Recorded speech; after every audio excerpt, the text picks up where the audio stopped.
Even a stray dog's worth more than you, my brother joked while eating the dinner I paid for. Everyone laughed. I didn't. I just stood up and walked out. A month later, he was the one calling, asking if I'd forgive him.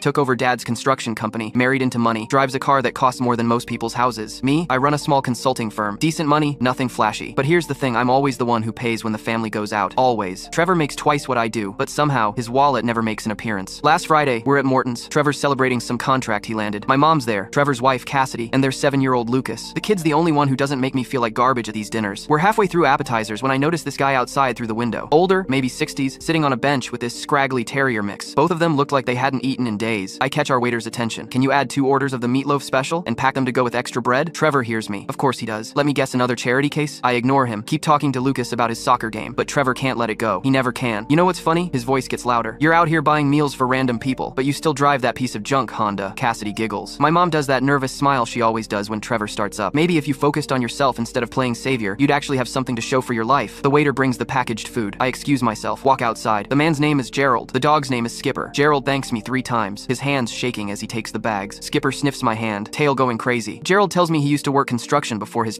accident. Shows me a faded company badge, same logo as dad's old business cards. I remember your father, Gerald says quietly. Good man, paid fair wages. When I walk back in, Trevor's in the middle of another story about his latest luxury purchase. Doesn't even pause when I sit down. I finish my steak in silence. Lucas shows me a drawing he made at school, a picture of us playing catch last month. I tell him it's amazing, that I'll put it on my fridge. The table's buzzing. Trevor orders another round of drinks, top shelf. Cassidy's showing mom pictures from their Cabo trip on her phone. Nobody asks where I went or why I was gone for 10 minutes. Dessert menus come. Trevor orders 3 different things to sample. Still hasn't reached for his wallet. That's when he leans back in his chair, that smirk plastered across his face, the one he gets when he's about to say something he thinks is hilarious. You know what just occurred to me? He looks around the table, making sure everyone's listening. Even a stray dog's worth more than you, little brother. He pauses for effect. At least they're honest about needing handouts. At least they don't pretend to be something they're not. The whole table erupts. My mom's doing that high-pitched laugh she does when she's uncomfortable but doesn't want to make waves. Cassidy's practically choking on her wine. Even Lucas looks confused but smiles because the adults are laughing. I don't say a word. Just pull out my wallet, count out $300 bills, more than enough to cover everyone's meal and a generous tip, and place them neatly on the table. Stand up. Put on my jacket. Benjamin, where are you going? Mom asks, still half laughing. Home. Trevor's still chuckling. See? Can't even take a joke. Always so sensitive. I button my coat. Look at him directly. The bill's covered. Enjoy your dessert. Lucas jumps up from his seat, wraps his arms around my leg. Uncle Ben, are you coming to my game Tuesday? I ruffle his hair. Wouldn't miss it, buddy. Trevor waves dismissively. He'll be back. He always comes back. I walk toward the door. Through the window, I can see Gerald and Skipper still on that bench, sharing the meatloaf. The dog's tail is wagging so hard his whole body moves. My hand's on the door when I hear Trevor's voice carry across the restaurant one more time, probably going home to cry about it. More laughter. I push the door open and step outside. The cold air hits my face. Gerald looks up, gives me a small wave. I wave back. My phone's already buzzing in my pocket. Probably mom asking me to come back, to not make a scene, to just let it go like always. I silence it.